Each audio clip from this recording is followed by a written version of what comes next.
three clashes. First on business incentives, second on accountability for SOEs, and thirdly on economic efficiency. So in what was a close debate, but ultimately a unanimous decision for all members, we gave the debate to opposition. So congratulations to opposition and commiserations to side government. So the first thing I want to discuss is on the business incentives of these SOEs. And I think Gov forward a few strong claims here for why it is the case that private contractors will want to input certain incentives into the business decisions of the SOEs, which have bad impacts on the environment of the countries they're based in.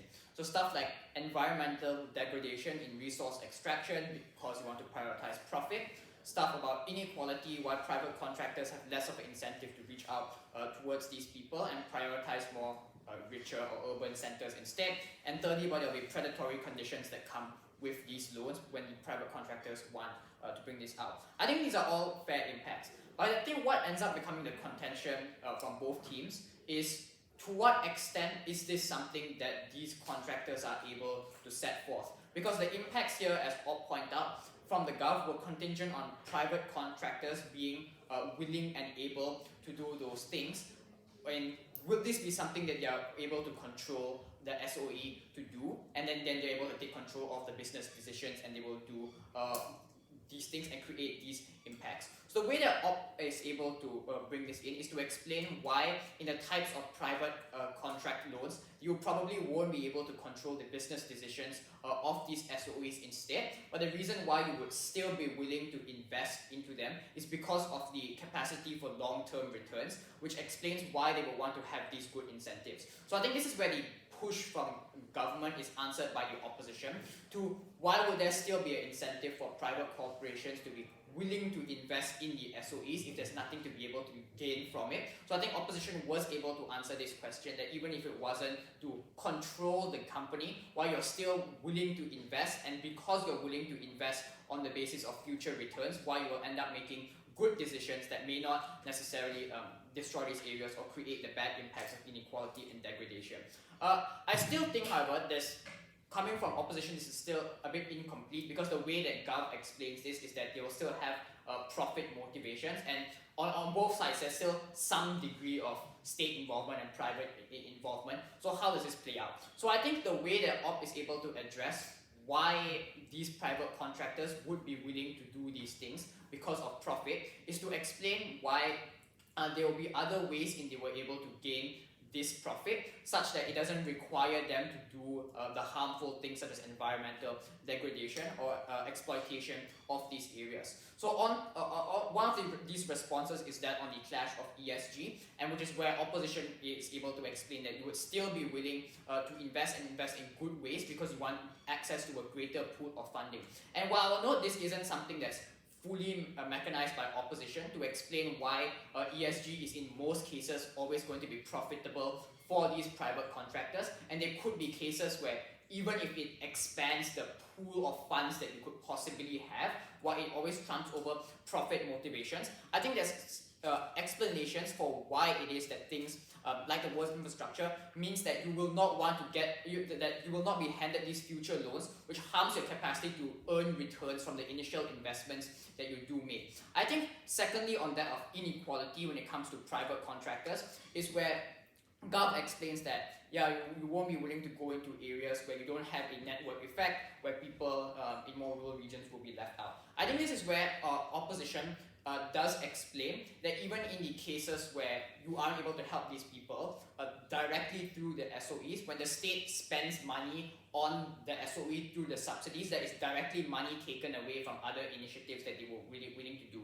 So while it is probably true in the best case of Gov that these SOEs won't be used to help those people in more rural regions, I think there is some mitigation to explain why on the case of Gov where they do this, it is done in inefficient ways and doesn't necessarily help the people who benefit from them, and thus they will explain that the opportunity cost of these resources will be better used in other ways that can promote better social welfare, which is why even if these SOEs are not completely willing to do the good things that the state might want them to do, opposition is still able to explain that this would be good for the people living there.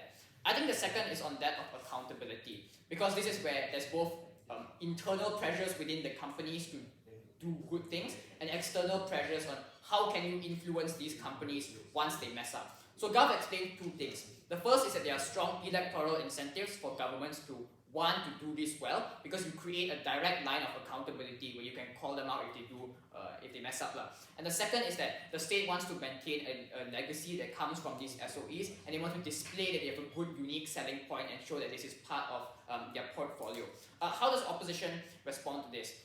First, they explained that absent of this, we'll still have private companies willing to buy for these loans, and therefore you will want to be the best private company to be willing to give this. I think it's a fair response also from the Gov to explain that probably there won't be huge degrees of private competition when you're doing this, because it's likely to be very big corporations that are those that are giving out these loans, because not lots of contractors can fund these SOEs. As opposition explains, these are huge amounts of money that are going into these things.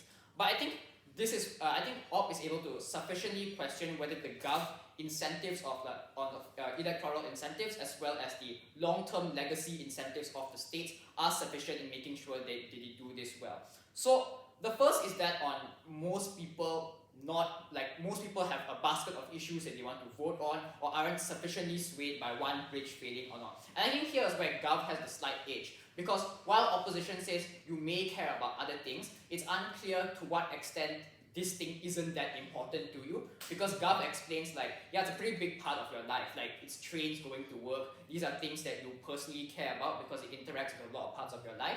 And secondly, by explaining these are very visible things, if the bridge is failing, you can see that the bridge is failing, so people are willing to act on these things, as well as additional stuff about it doesn't always have to be state elections, you can still have local municipal governments doing this, which is why it's good. But where I think this falls short is when opposition explains that in the cases where the state failure is not as visible, so for example when it comes to things behind the scenes, where it's not necessarily that you need the audits to know that the state has messed up, but in cases where it's factories or states do fail, but they do irresponsible actions such as pouring more money into these things, which means people aren't able to hold them accountable because the state doesn't display all of these failures that allows them to do that. Which means that first, it's not clear if people can always see that this direct line of accountability exists.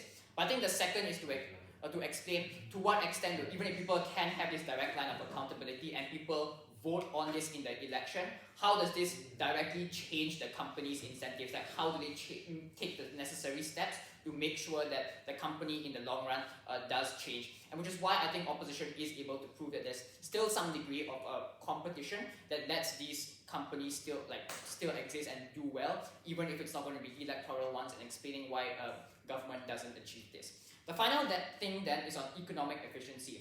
So I think Gov sufficiently established that even absent of private loans from companies, you still have the capacity to do these large projects, the stuff about why you have reliable tax revenue and different ways to make money. How does opposition question this? The first is to explain that many of these companies, when the state subsidies are going into them, will become quite inefficient, in that these states will prioritize their patronage network, so they won't necessarily choose the most efficient company, and they will just choose ones that they may have more political affiliations to. And I think it's slightly lacking from opposition why it's always going to be the case that they choose inefficient ones, or why there are no competing incentives to choose the good ones. But I think there are two issues here. I think the first is that I don't think Gov fully explain and take this down to say why they would choose the better ones instead, and in LO give some fair reasons for why it is that these politicians will tend towards the ones that they are closer to. But the second is that I think this is able to weaponize the idea of legacy coming from the government, so that if these states care about their legacy in the long term, why they would still prioritize inefficient companies because it's good for them, when they want to say that this is the thing that I was able to create. And so in the cases where these companies aren't necessarily doing the most productively efficient thing, that states will still be willing to allocate money towards this. And thus, even if the state has the capacity and the wealth to create these projects, whether these projects will be executed well is something that opposition is able to explain, when you have more ways for you to have competition, but also because it's within the incentives of these companies to be efficient as possible, to increase the returns they have in the future. So that's mostly it for the debate. If you have further questions, yeah, feel free. Thanks everyone. Thank you. Thank you.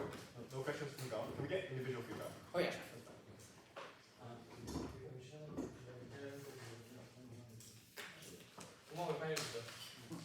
Put away. Well, thank you. The sleep does well for you. Thank you.